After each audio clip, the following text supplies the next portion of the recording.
Shalom Lekulan, shalom a todos que estão no canal Techuvá Total, assistindo mais um pedacinho da Torá. Eu sou o Renato de Prinz e hoje é quinta-feira, eu trago para você a continuação do nosso estudo de números, estudo focado ainda no livro de Bereshit, o primeiro livro da Torá, o primeiro dos 5 livros. Então estamos estudando alguns números que estão inseridos nesse livro, números que, como nós vimos, têm uma importância muito grande com a vida do ser humano, com o nosso calendário, com o nosso dia a dia, né, com a gestação do ser humano. Enfim, o Eterno colocou aí muitos detalhes para a gente aprofundar o nosso estudo, né. Hoje eu estou fora do Rio de Janeiro, né, estou fazendo uma gravação em outra cidade, visitando aí alguns parentes, mas sempre com a preocupação de trazer para vocês o estudo. Então a gente sempre dá um jeitinho de trazer o estudo, né, quando o Eterno permite que a gente prepare, que a gente tenha tempo para preparar, para estudar, um local para fazer a gravação. Espero que a gravação esteja boa, o som esteja bom, para que você não perca nenhuma parte do estudo. Então vamos abrir o coração para ouvir do Eterno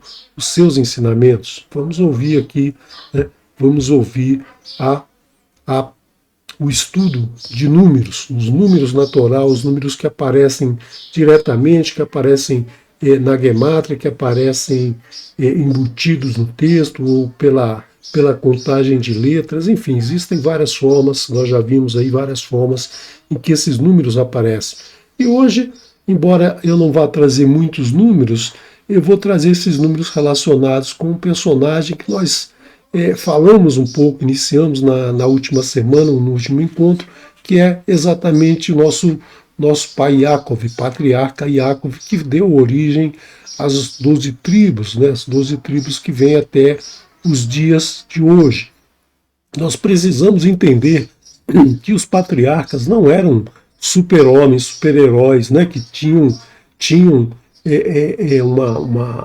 uma definição de que eles seriam responsáveis por toda a história que viria a partir deles. Eles eram pessoas comuns, né, que em determinado momento da vida se dedicaram ao Eterno.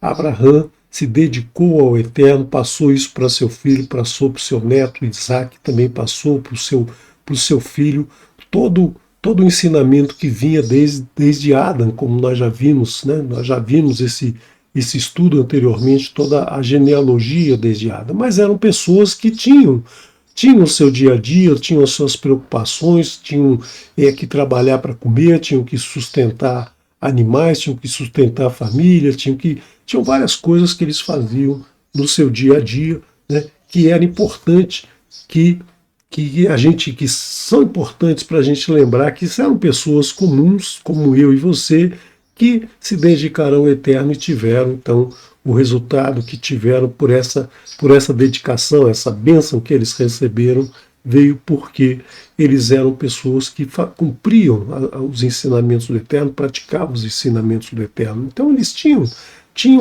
muitos erros em sua vida, acertavam muito, mas também cometiam muitos erros. Nós sabemos disso, nós sabemos que todos eles cometeram muitos erros. Abraham, Isaac e Yaakov cometeram muitos erros.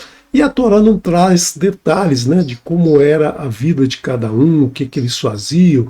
Muitas vezes você tem um personagem desse nascendo e logo depois, o verso seguinte, ele já é adulto realizando as suas atividades, o seu dia a dia. Então nós precisamos, né, estimar o que acontece na relação que eles tinham entre si, com seus familiares, com seus amigos, no seu dia a dia, pensando em como seria essa relação no dia de hoje. Porque o ser humano não mudou, o ser humano é o mesmo desde sempre, né? Os problemas emocionais, os problemas existenciais sempre existiram, sempre vão existir, né? Porque é um aprendizado que nós temos que levar durante a nossa vida, é um aprendizado de como enfrentamos as situações no nosso dia a dia. E da história de Esav e Yaakov, né, a gente tem aí muitos detalhes que podem explicar o comportamento de um e de outro durante aquele período em que, desde o seu nascimento até o momento em que eles se separam e Jacob sai para o exílio. Né? Nós sabemos que Esav era um queridinho do seu pai Isaac. Né? O Isaac gostava mais de Esav, porque Esav era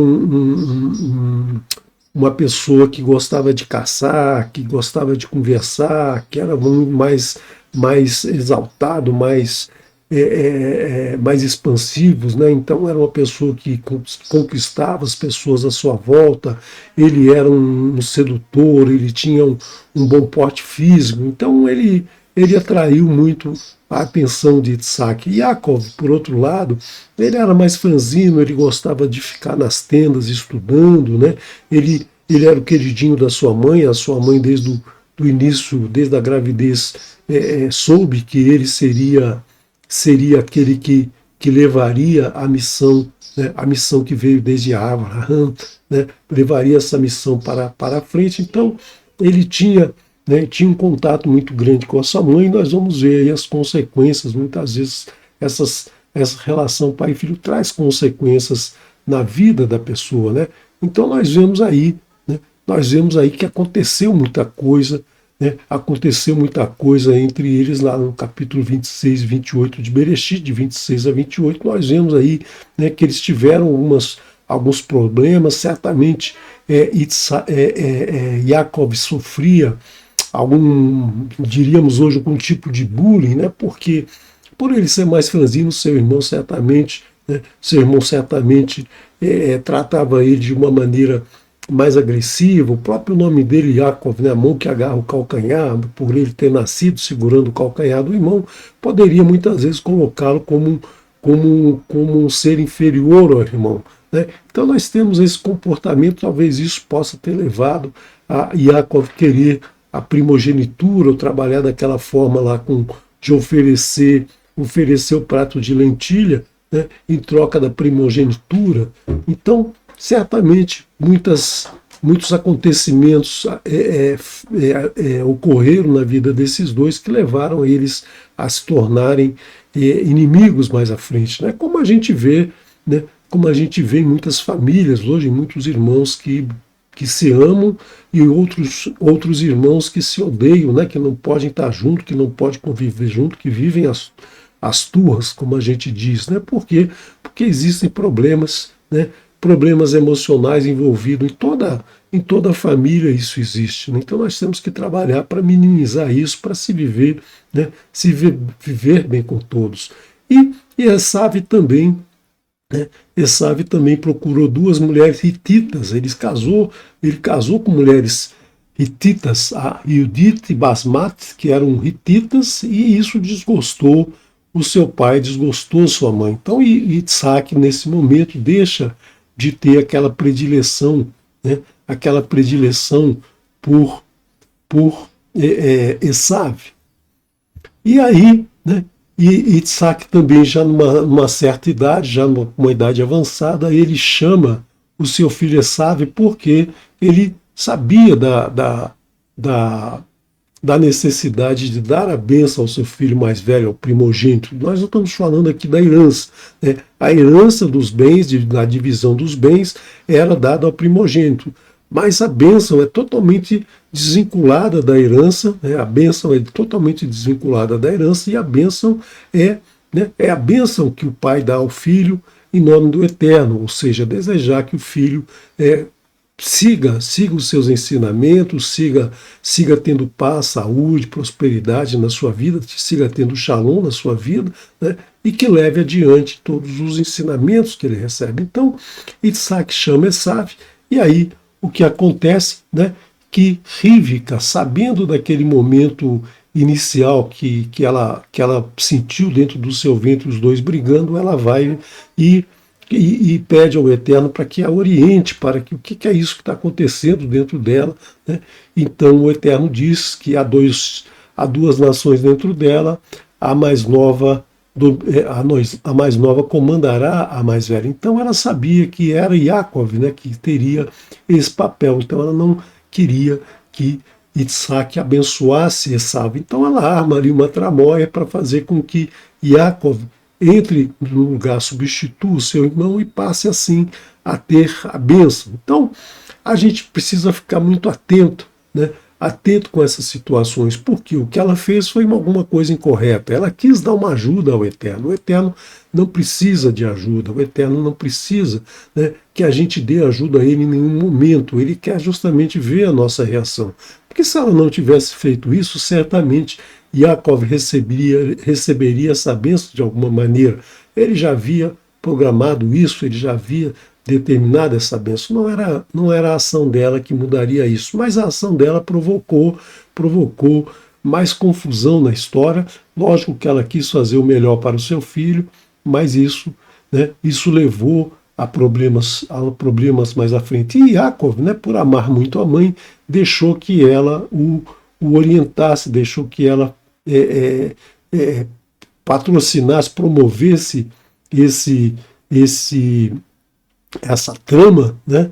E não resistiu, cedeu isso. Então isso acontece muito na nossa vida, nós que estamos no caminho de Techuvá, muitas vezes a gente tem certeza, muitas vezes a gente sabe o que a gente quer, sabe o que quer fazer, mas uma pessoa que a gente ama muitas vezes impede, vem com outras ideias e a gente, para não criar uma situação difícil, a gente cede a essa pessoa. Então, como diria a Nahash lá no início de Bereshit, né, que a Nahash chega para Ravá e fala no ouvido dela coisas que ela fazem com que ela mude a sua atitude, né, que fazem com que ela seja seduzida pelaquela mensagem, porque a Nahash é o animal mais astuto, ou seja, aquele que vai trazer um motivo para se transgredir, ele usa de astúcia. Então, nesse momento, Rivka faz uma tramóia e Yaakov cede. Ele não deveria ceder, e nós vamos ver que isso vai ter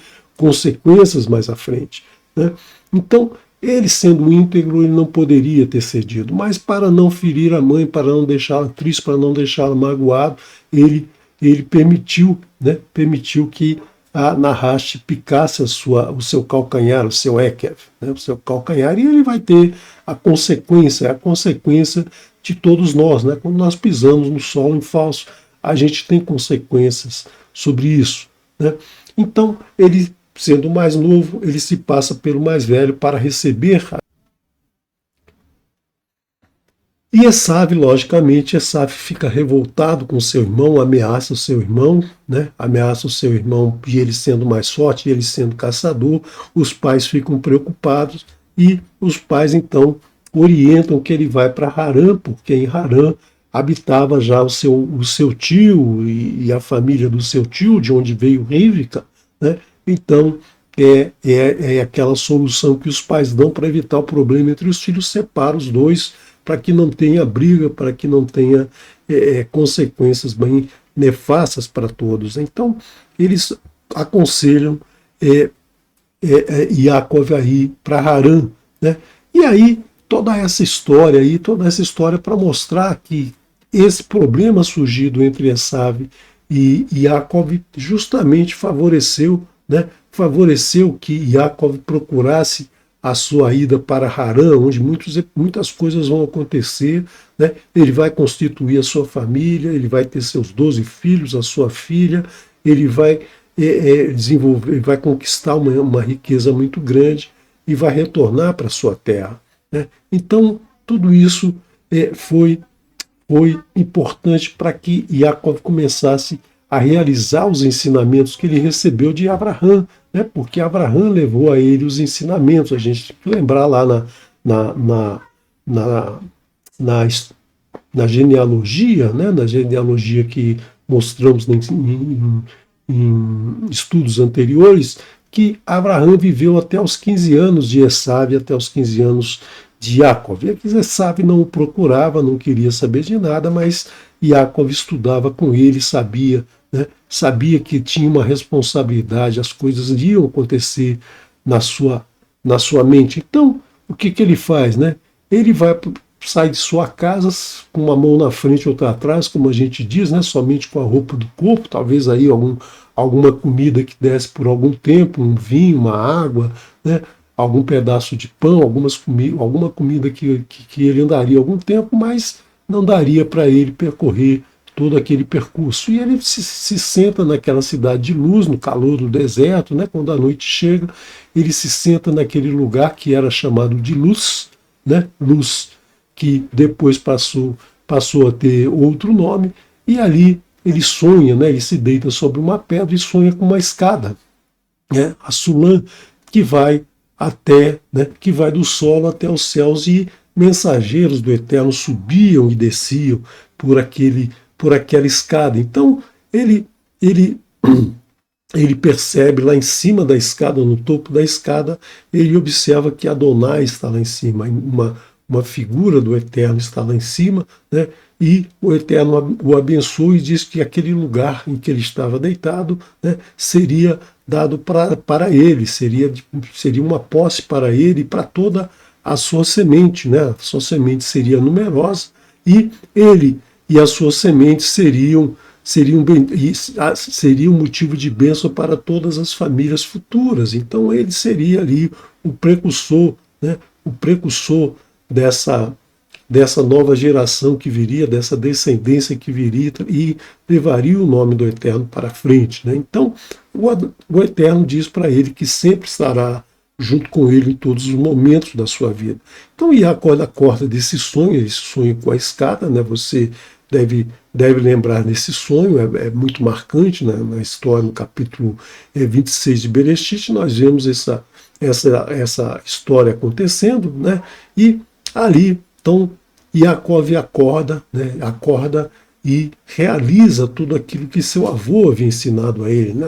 Na Torá não existe a palavra avô, existe a palavra pai e filho, não existe avô e neto, mas a gente quer só lembrar que foi Abraão que disse a ele todas essas informações sobre o Eterno. Ele tinha uma informação teórica, ele tinha uma informação do que Abraão passou a ele, mas nesse momento ele tem essa realização, ele tem um sonho premonitório, ele tem um sonho profético ali, né, vendo o Eterno dizendo que vai ficar junto com ele, e toda a sua descendência vai, né, dar continuidade, vai levar esse ensinamento mais à frente, que é o ensinamento que nós temos até os dias de hoje. Então ele percebe que naquele momento o Eterno estava ali ao lado dele e ele não sabia. É o que nós temos que sempre pensar na nossa vida, né? No nosso dia a dia, o Eterno está do nosso lado e a gente não percebe, né? A gente não presta atenção, a gente não dá atenção, né, a todos os sinais e maravilhas que estão à nossa volta. A gente não percebe que o fato de estar vivo, o fato de estar falando, o fato de estar respirando, se alimentando, né, podendo ir ao banheiro sozinho, podendo fazer todas as coisas que a gente faz no nosso dia a dia, né, isso é a presença do Eterno junto de nós. E a gente não percebe, a gente não dá valor, a gente não aceita isso, né? Então, a gente verifica aí, né, que Yaakov, nesse momento, tem noção dessa realidade, ele percebe essa realidade, e aí ele se levanta pela manhã, coloca essa pedra como se uma coluna, como se fosse um pequeno altar, né, e unge essa pedra com azeite, que ele devia carregar um pouquinho de azeite para comer com o seu pão, com a pouca comida que ele carregou para a viagem, né? E derrama esse azeite sobre ela, ungindo, dizendo então, né, que essa pedra, como nós vimos no momento do hebraico, essa pedra, ela trazia uma memória, ela trazia uma informação que, quando ele voltasse ali, né, ele teria essa informação, ele teria novamente essa vivência desse momento, ou seja, essa memória estaria preservada, né? Como a gente já viu, a pedra ela tem essa capacidade de preservar a memória, porque ela guarda a história, ela não se destrói, ela não se derrete, ela não se fragmenta, né? A menos que alguém vá lá e faça essa destruição, quebre a pedra, né? Mas ela por si só ela tem essa resistência, né? Então, ele nesse momento, ele se levanta para continuar a sua viagem pela manhã e ele faz uma promessa ao Eterno, né? Ele promete ao Eterno, né, coisa que a gente não deve fazer, não deve prometer, e vai ter consequências durante a sua vida essa promessa, né? Ele diz para o Eterno que se você ficar ao meu lado, e me guardares nessa estrada, e me prover de pão, e me prover roupa para vestir, né? E se permitir que eu volte em Shalom, volte para a minha terra, para a terra dos meus pais em Shalom, né? Eu tomarei você, né? Eu tomarei você, Adonai, como meu Elohim, como meu Criador, né? E essa pedra que estabeleci por coluna, ou seja, essa pedra que traz a memória desse momento, será a casa de Elohim. Tudo que eu receber de ti, eu darei a ti 1/10. Ele faz um pacto de dar, né? De dar 1/10 de tudo que ele receber para o Eterno. Nós vamos ver que um de seus filhos, né? Um de seus filhos vai ser dado ao Eterno, vai ser o cumprimento dessa promessa que ele faz ao Eterno. Então nós temos aqui a Sulam, né? A Sulam, que é,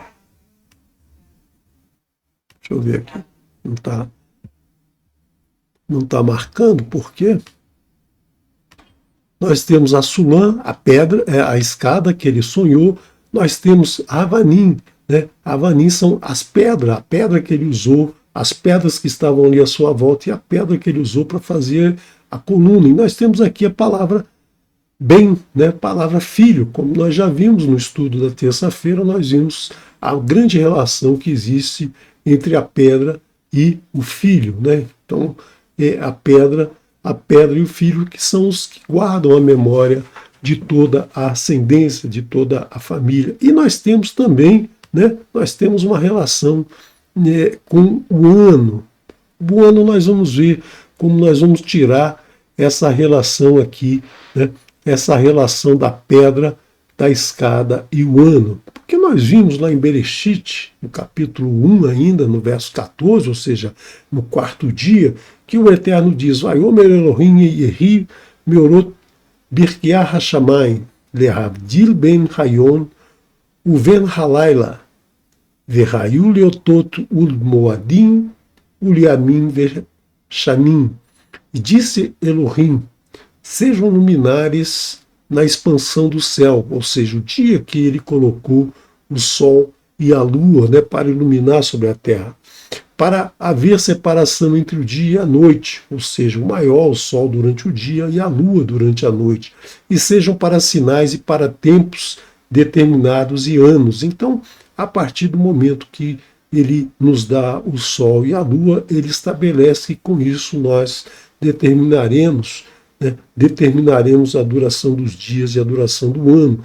E é muito interessante que, apesar dessa definição ser uma definição de dias e anos, ser uma definição arbitrária, né, o ser humano escolheu o dia de 24 horas e o ano de 365 dias, que vem trazido na Torá de muitas maneiras. A Torá nos traz esses números de muitas maneiras, como nós já vimos, né?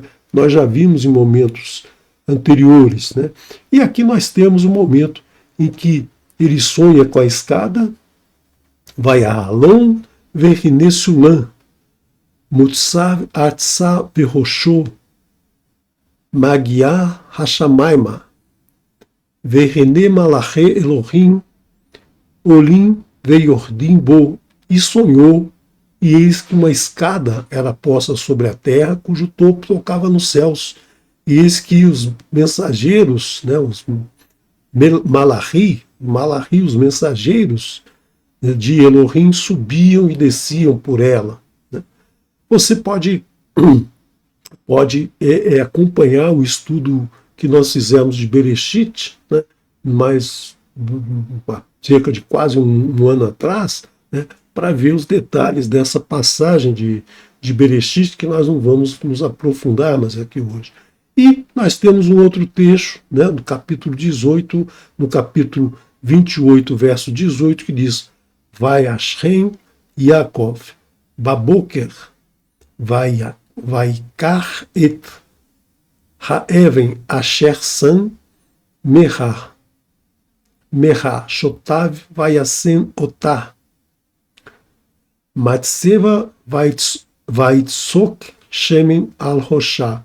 E levantou-se Yaakov no amanhecer e pegou a pedra que o tinha posto sobre sua cabeceira e a pôs por coluna e derramou azeite sobre ela. Então, nós vemos aqui, né, nós vemos a escada e nós vemos a pedra. Né, a escada, a Sulam, e nós temos Heaven, a pedra. Né, e aqui nós temos, né, que a gemátria da palavra Sulam é 40, mais. Deixa eu ver se a caneta voltou aqui. 40. Não estou conseguindo a caneta, então vamos com o apontador. 40 mais 30 mais 60, que dá 130. E nós temos a palavra pedra, né? Nós temos aqui Haeven mais o Ra, né? A rei aqui significa o artigo, né? A pedra. Então, a palavra só é Even.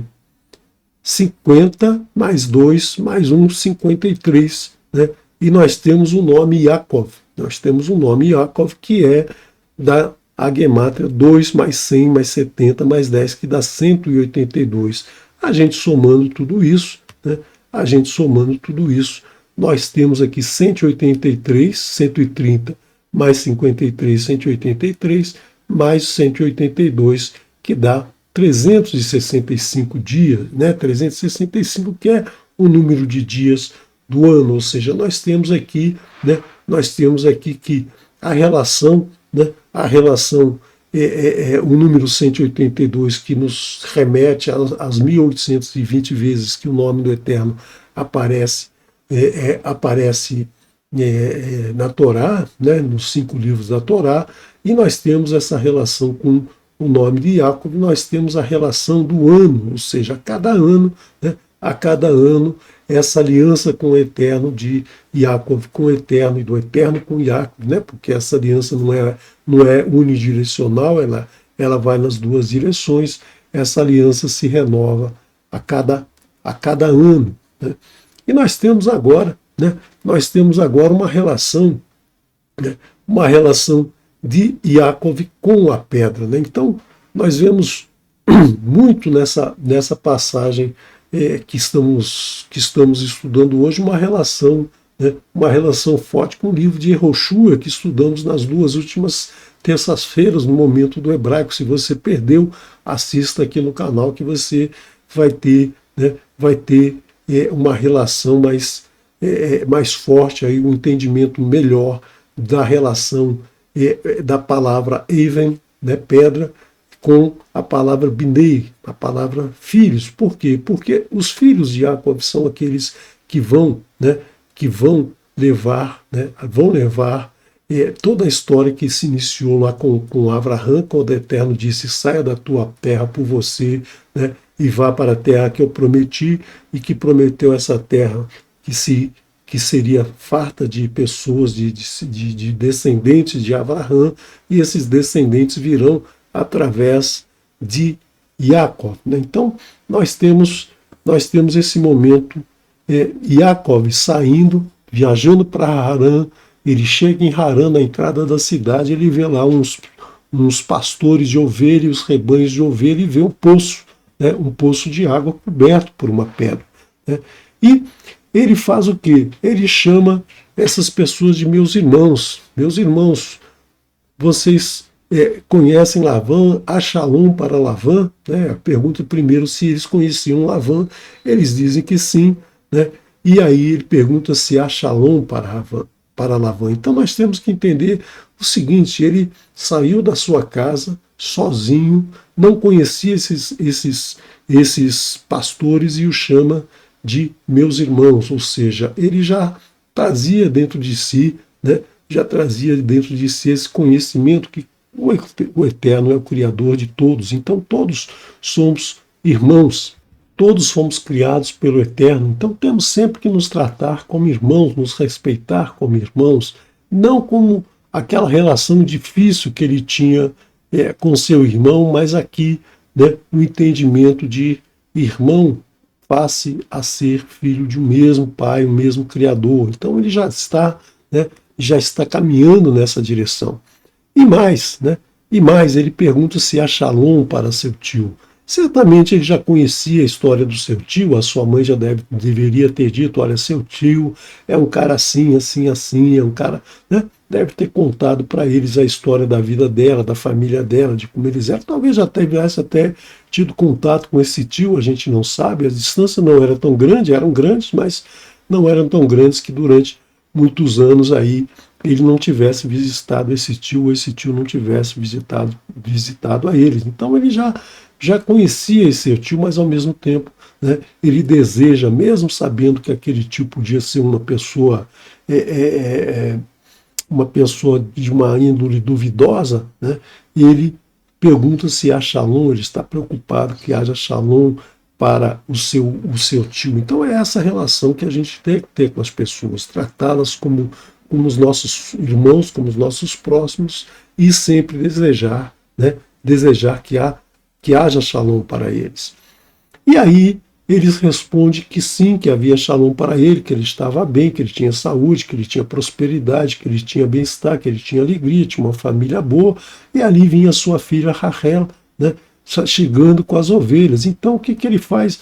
Ele rola a pedra, né, ele rola a pedra, ou seja, Vagel et Haven, ou seja, como nós vimos no último estudo, né, o último estudo do momento do hebraico, rolar, né, nós, Gilgol, rolar, né, girar, rolar uma pedra que cobria o poço, essa pedra era rolada para dar acesso ao poço, e ele rola essa pedra sozinho, porque os pastores falam, não, vamos esperar todo mundo chegar, para não ficar rolando isso é muito pesado, e ele aqui para se fazer presente frente à sua prima, né, a sua prima que não sabia que ele era o primo ainda, mas ele sabia que era a prima, e ele então quer fazer uma gracinha ali e rola a pedra. Então a primeira pedra fez com que ele despertasse a presença do Eterno na sua vida. Ele já conhecia, né, toda a história desde Adão, através de seu pai Abraham, né, e de seu pai Isaac, e agora naquele momento, essa experiência com o Eterno, e nesse momento aqui, nessa segunda pedra, ele passa a segunda parte da história, que é todo o seu envolvimento com o mundo terreno, todo o envolvimento que vai levar, né, ao surgimento dos seus filhos, de toda essa geração que virá, né, depois dele. Então, nós temos aí, né, uma relação tumultuosa entre ele e Rachel, a sua prima que ele gostava, e Léa, né, a outra filha de Lavã, né, a Léa, que ele vai ter muitos filhos com ela, mas era a pessoa que ele não gostava dela. E nós vamos ver por que ele não gostava dessa sua filha. Ele conta, né, a história recente da sua vida, por que ele teve que sair da casa dos seus pais, o que aconteceu entre ele e seu irmão, né, como ele enganou seu pai, e tudo isso ele conta para Lavan, que é um cara muito esperto, né, e usa toda essa informação para morder o calcanhar dele, para picar o calcanhar dele, para trazer um certo prejuízo a ele. Então, Yaakov tem muito isso, ele aproveita as oportunidades, mas também muitas coisas acontecem na sua vida, ele está indo bem numa direção, mas acontece alguma coisa, né, que faz com que ele retome, com que ele reinicie, com que ele faça tudo, né, tudo novamente. E aí, né, Lavan convida ele para trabalhar cuidar do seu rebanho, né, cuidar da sua fazendinha ali, até ele conseguir pagar o dote para casar com Rachel. Então ele trabalha 7 anos por Rachel, mas o que ele recebe como recompensa disso, né, pela transgressão lá que ele cometeu com seu pai, provocado por sua mãe, Rivka, mas ele comete uma transgressão lá, ele foi enganado, ele enganou seu pai, e aqui ele foi enganado por seu sogro, né? E aí casa com Léa sem perceber, não estava enxergando direito, estava bêbado, né, no dia do casamento, a sua mulher estava com um véu, enfim, né? Ele não percebe que Lavan tinha trocado as mulheres, e depois Lavan diz a ele, né,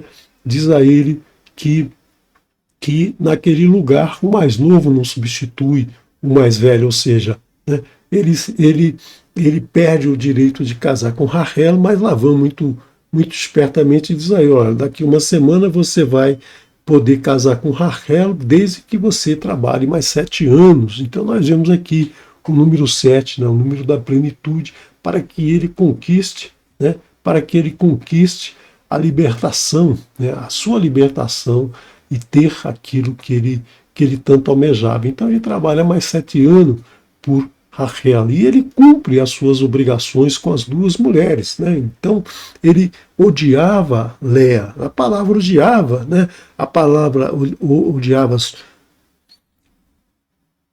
senuar, né? Senuar é a palavra para odiar. Então, ele odiava Léa, apesar de que muitas traduções tentam fazer com que isso seja, ele não gostava dela, ele não tratava ela bem, mas ele, na verdade, ele odiava, ele tinha ódio dela. Mas ele, mesmo assim, ele cumpria a sua atribuição de marido, ou seja, dar pão, dar roupa e satisfazê-la sexualmente, satisfazer a esposa. Ele teve, então, filhos com ela, ele alimentava ela, ele trabalhava por ela, né? E também com Rachel, né? Ele mantinha a mesma relação com as duas. Uma ele amava e a outra ele odiava, né? E nós vemos por que ele odiava Léa. Não era culpa dela, mas vem da história dele, como nós falamos no início, da história dele, do seu passado. Esaú era o primogênito e ele tinha uma birra com Esaú. Esaú certamente o prejudicava muito, se sentia superior a ele, e ele odiava seu irmão porque seu irmão era o amado de seu pai. E então ele passa a odiar Léa porque Léa também era a primogênita. Ele passa para ela esse relacionamento que ele tinha com seu irmão. Seu irmão era viril, né? Léa tinha olhos suaves, como a Torá nos traz. Ela tinha olhos suaves, ou seja, ela não era tão bela, né? Ela não tinha uma feição bonita. Então, tudo isso fazia com que ele a odiasse. E ele era franzino e belo, e então ele queria, né? Ele queria ter Rachel, que era uma mulher bela, né? Que era bela e que tinha os traços da sua mãe Ívica, né? Então ele queria, né? Léa, ele queria Léa longe dele e queria Rachel para ele, mas ele, né? Ele assumiu a responsabilidade pela sua relação, né? Pela sua relação de marido de Léa. Então ele manteve os deveres que ele tinha como homem. E aí, né? E aí nós vamos ver aqui, né? Nós vamos ver a sua relação com a pedra, mas no caso a pedra aqui se tratando dos seus filhos, dos seus descendentes. Nós vemos que com Léa ele teve 4 filhos, e esses 4 filhos têm muita importância na vida dele. Por quê? Porque os filhos vão perpetuar a memória, assim como aquela pedra vai perpetuar a relação, a escada que ele viu, a relação que ele teve com o Eterno, aquele momento profético, aquele sonho profético que ele teve com o Eterno. Ele vai ter aqui os seus filhos que levarão, né, levarão a sua descendência, a sua história, que nos trazem até os dias de hoje essa história. Então, ele tem esses filhos, ele não gostava desses filhos no início, ele não tratava muito bem esses filhos no início, mas depois, né, ele vai se apegando a esses filhos, porque esses filhos vão trazer a sua descendência. Nós vamos ver mais à frente, né, a relação de 2 desses seus filhos, Yehudá e Yosef, né, que são os 2 filhos que vão marcar muito a história de Jacob. Então, ele tem o seu primeiro filho, Reuven, né? Quando ele teve esse filho, a sua mãe quis mostrar para todos, né? Veja, esse Vav com esse U, né? Reu é vejam bem um filho. Então nós temos aqui a palavra bem no meio, né? No meio do Binei, né? Binei. No meio da palavra Even, né? Evanim, Evanim são pedras, e no meio da palavra pedras nós temos a palavra bem, né? A mesma palavra que está aqui. Reuven, vejam, um filho, né? Então ela mostrou para todos que já tinha um filho de Yaakov. Depois o seu segundo filho, Yaakov não deu muita atenção, ela teve o seu segundo filho, Shimon, Shema, né? Shema, o Eterno me ouviu, né? O Eterno ouviu que eu sou odiada e aí me permitiu ter um filho. Agora meu marido, então, vai gostar de mim, mas o marido, né, não queria saber dela, odiava ela. E aí ele tem um próximo filho, Levi, né? Levi, meu marido me amará, meu marido me amará. Ela imaginava que com esses 3 filhos seu marido iria amá-la, mas nada disso aconteceu. Então ela dedica o seu próximo filho ao Eterno, né? Coloca uma letra Dalet no nome do Eterno, do tetragrama, e aqui nós temos então essa porta se abrindo, né? Abrindo a sua relação com o Eterno. E Yehudá, né? Louvarei ao Eterno. Então nós vemos aqui que esses 4 filhos, né? Esses 4 filhos têm umas características especiais. Essas primeiras letras desses nomes, você já deve ter feito aí a relação. Por exemplo, nós temos a Yud, nós temos o Shin, nós temos a Resh e nós temos o Lamed, né? Israel, né? A palavra Israel, que soma 540, 10 mais 300 mais 200, 510, 540, que é 2 vezes 270, ou seja, que é justamente 2 vezes o período de gestação do ser humano, ou seja, Yaakov estava caminhando para um renascimento, né, um renascimento do seu ser para servir ao Eterno, para cumprir, né, com a sua relação com o Eterno que é um, né, somando esses 540 mais um, nós temos 541, que é a gemátria do nome Israel, o nome que ele virá a ter, né, no momento mais à frente, quando ele transcender dessa condição de ser humano para ser aquele que vai, né, que vai seguir os ensinamentos do Eterno, que vai praticar os ensinamentos do Eterno, que vai passar para os seus filhos esse ensinamento que virá até os dias de hoje. Então, chega um momento que ele trabalhou para o Rachel 2 vezes, né, trabalhou 7 anos e não recebeu Rachel, recebeu Leia, trabalhou mais 7 anos e recebeu Rachel, convivia com as duas mulheres, mais as outras 2 que eram Sevas, Bilha e Zilpa, com as quais ele teve mais 2 filhos com cada uma, né?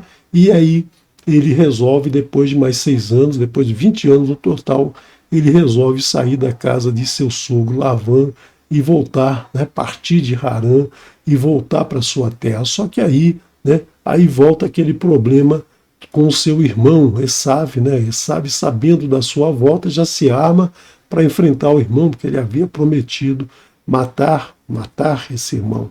E aí, né, ele juntou toda a sua família, toda a sua riqueza, todos os seus bens, todos os animais, servos, tudo que ele conseguiu naquele período de 20 anos, né, que ele ficou rico ali, junto com seu tio ficou mais rico ainda, né, e aí ele retorna, ele temia justamente nesse retorno encontrar o seu irmão e sofrer as consequências daquela ação lá no passado, né.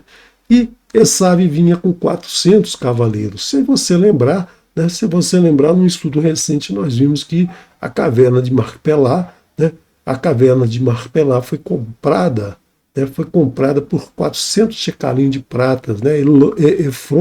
Efron, que também tem a gemátria 400, a mesma gemátria do pó do solo, né, o pó e o solo tem a gemátria que soma 400, né, a mesma gemátria de Efron, a mesma gemátria da palavra Marpelá, né, que que foi, né, que mostra, né, mostra a nossa condição humana, que a morte virá algum dia, tudo terminará, mas a nossa memória, as pedras ficarão, os nossos filhos levarão a nossa memória mais à frente. Então esses 400 cavaleiros, eles têm essa representação aqui nessa história. E aí também nós temos os animais, né, os animais que ele habilmente manda para o seu irmão Esaú, manda em lotes para o seu irmão, né, ficar cuidando lá, os seus 400 soldados ficarem cuidando desses animais, e aí não ameaçarem, não irem atrás dele para provocar, né, a sua morte, a morte da sua família. Então ele manda 200 cabras, manda 550 animais, né, que tem a gemátria, a redução aqui, a raiz, né, dá o número 10, que dá 1.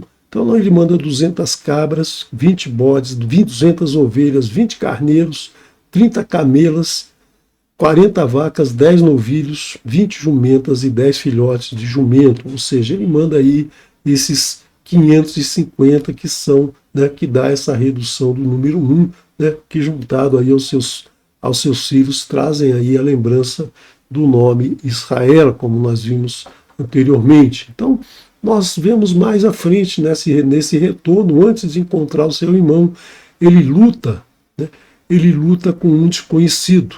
Quem era esse desconhecido? Esse desconhecido é aquele que permeia o nosso pensamento em todos os momentos, nos momentos em que nós estamos em angústia, momentos que nós estamos em sofrimento, momentos que nós estamos em dor, no momento que nós estamos tristes, naqueles momentos que a gente questiona, né? Questiona se há realmente alguém que nos ouve, há alguém que vá fazer alguma coisa por nós, há alguém que está no nosso lado, né? Porque nós não temos como ele, né, um sonho profético, percebendo que o eterno está à nossa volta. No nosso dia a dia é muito comum a gente esquecer isso. Então nós precisamos sempre, né, sempre trazer à mente que esse desconhecido, ele não é desconhecido, ele está junto de nós, nós só precisamos trazê-lo para junto de nós, abrir o nosso coração para que ele sempre venha nos restituir as forças, né? Então nós temos sempre que pensar que todos esses afrontamentos que temos na nossa vida, né, são aqueles opositores que vão atrapalhar a nossa caminhada, que vão nos desviar do caminho, que vão nos colocar medo, que vão nos colocar em situações difíceis, como Esaú e Lavã eram na vida, né, de Jacó, né? Esaú e Lavã, eles caminhavam por seus egos, né?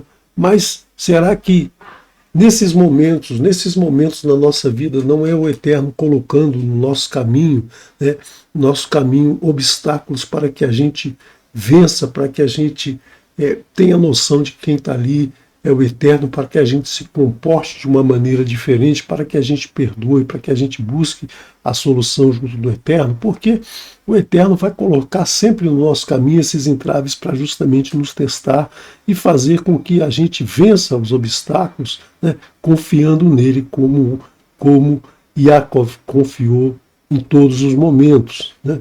Então, Léa surgiu na vida dele para quê? Para atrapalhar, para que ele não pudesse ter sua vida maravilhosa com Rachel, ou Léa surgiu justamente para ele vencer as dificuldades que ele tinha com seu irmão, as diferenças que ele tinha com seu irmão, o ódio que ele desenvolveu com seu irmão por conta do outro seu primogênito, do outro ser mais forte, o outro ser mais belo. Provavelmente Léa veio para que ele entendesse, né, que apesar de tudo isso, apesar dele começar a vida odiando ela lhe deu os filhos que iriam levar a sua lembrança, filhos que viriam trazer para ele algumas dificuldades, como Reuven trouxe, como Levi trouxe, né, como Shimon trouxe, todos eles trouxeram dificuldades para ele, mas que eram filhos dele que levaram adiante a sua memória, né? Então, nós temos que lembrar sempre que as condições que nos que nos colocam em inferioridade, muitas vezes são condições para que a gente vença, para que a gente as enfrente e descubra dentro de nós, né? Descubra dentro de nós o Eterno agindo para que a gente vença esse obstáculo. Sempre ele vai estar à nossa volta, né? Sempre ele vai estar perto de nós, nos ajudando. A gente precisa, né, abrir o nosso coração para isso. A gente tem que aproveitar as oportunidades, e mesmo que aproveitando as oportunidades, em algum momento nós tenhamos uma dificuldade momentânea, algum contratempo, né, que a gente vença, né, que a gente lute, né, lute com esse desconhecido para vencer, né. Nós precisamos vencer essas dificuldades. Nós só aprendemos com o sofrimento, né? O sofrimento nos torna fortes, mas esse sofrimento é para que a gente busque a solução junto do Eterno. Não é para a gente ceder ao sofrimento, não é para a gente achar que tudo na vida vai ser sofrimento, porque no momento que a gente vai se dedicando ao Eterno, a gente vai percebendo que o sofrimento vai se reduzindo, assim como foi com Yaakov, né? Então muitas coisas ruins foram acontecendo em sua vida, mas ele sempre foi vencendo, ele sempre foi caminhando à frente, né? E a sua vida, né? A sua vida foi pautada de muito sucesso. Nós vamos ver ainda que ele vai ter dificuldade com o seu filho querido Yosef, né? Muitas coisas vão acontecer, ele vai passar por muitos momentos de tristeza na vida ainda, mas ele vai ter, né? Ele vai ter sucesso, ele vai ter um futuro, e a sua família, a sua memória preservada até os dias de hoje, né? Então, vamos chegar ao momento em que ele vence aquele desconhecido, né? Aquela inferioridade com que ele viveu a sua vida toda, aquelas dificuldades que ele conviveu a sua vida toda, fizeram com que ele desenvolvesse virtudes, com que ele amasse ao Eterno profundamente, que ele se dedicasse ao Eterno profundamente, né? Coisas que, se ele tivesse ficado lá na terra dos seus pais, se ele tivesse tido a vida como teve Esav, ele certamente não teria desenvolvido, né, todas essas virtudes, todo o conhecimento que ele desenvolveu durante a sua caminhada, né. Esav tinha poder e força, né, que despertaram a capacidade de superá-los.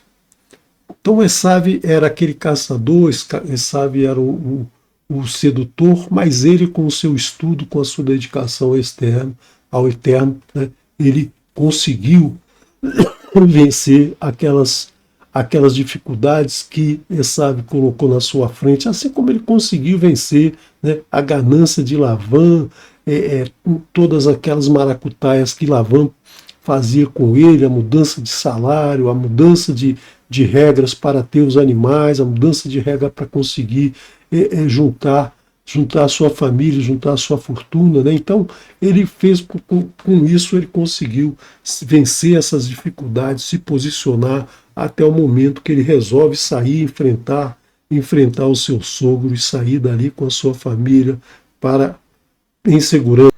E Léa serviu para que ele se confortasse com a sua posição de inferioridade junto a seu irmão, né, com a qual viveu lá na casa de seu pai. Seu pai gostava do irmão, o irmão era aquele que era o mais bem visto por todo mundo, mas ele venceu essa condição de inferior para vencer, né, todo aquele desprezo do qual ele foi alvo durante a sua infância.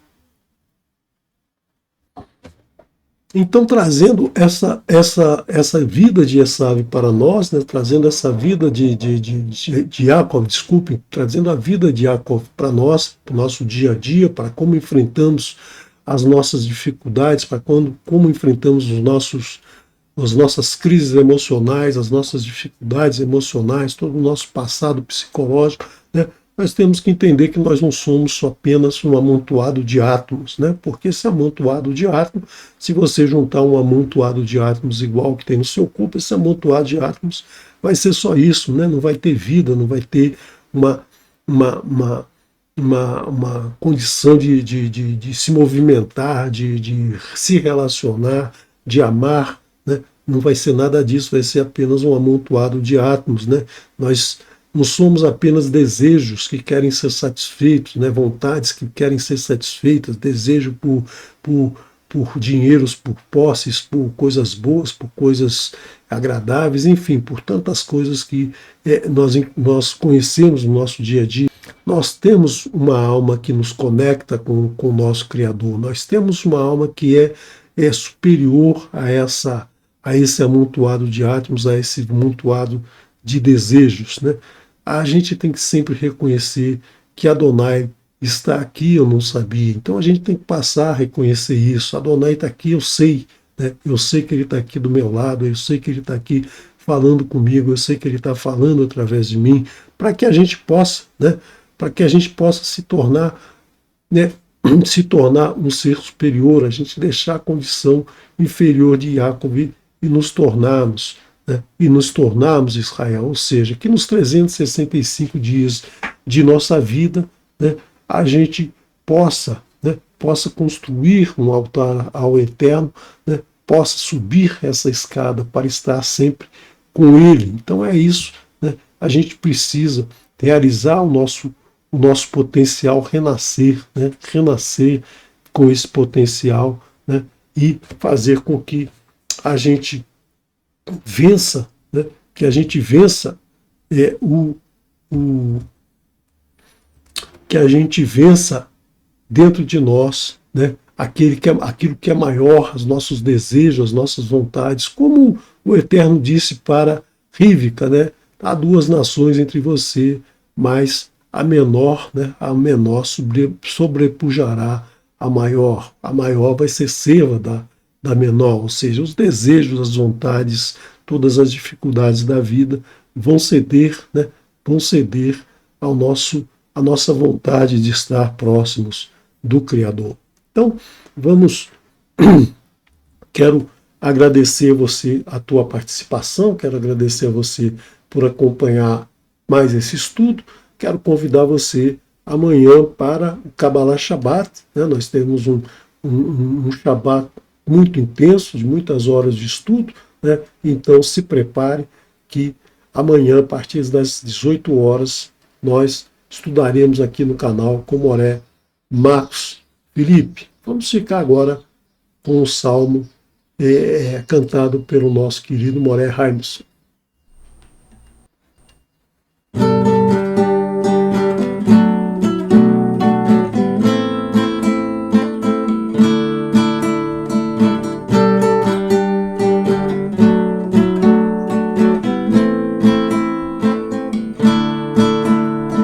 אשרי האיש אשר לא הלך בעצת רשעים ובדרך חטאים לא עמד במושל עצי לא ישב כי אם בתורת השם חפצו ובתורתו נביגם יומם ולילה אשרי האיש אשר לא הלך בעצת רשעים ובדרך חטאים לא עמד במושל עצי לא ישב כי אם בתורת השם חפצו ובתורתו לביגם יומם ולילה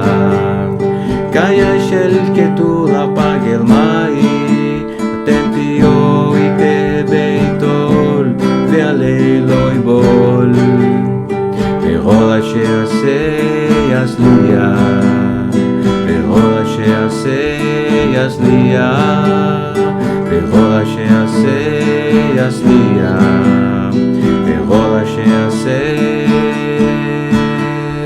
יצליח לכם הרשעים כי כמוך שטוב ורוח על כלא יקומו רשעים במשפט וחטאים בעד הצדיקים כי יודע השם צדיקים, כי יודע השם דרך צדיקים, יודע דשאים טובים.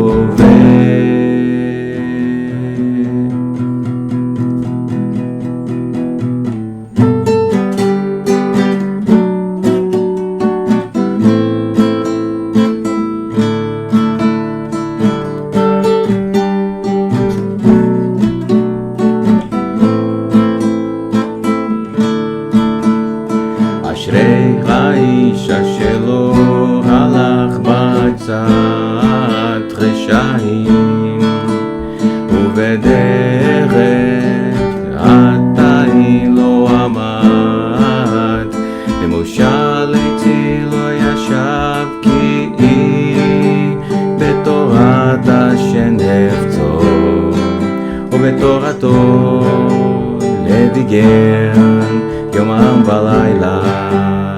כישלקטו לפגל מאי, אתם תהיו איתי ביתו, והליל לא יבול.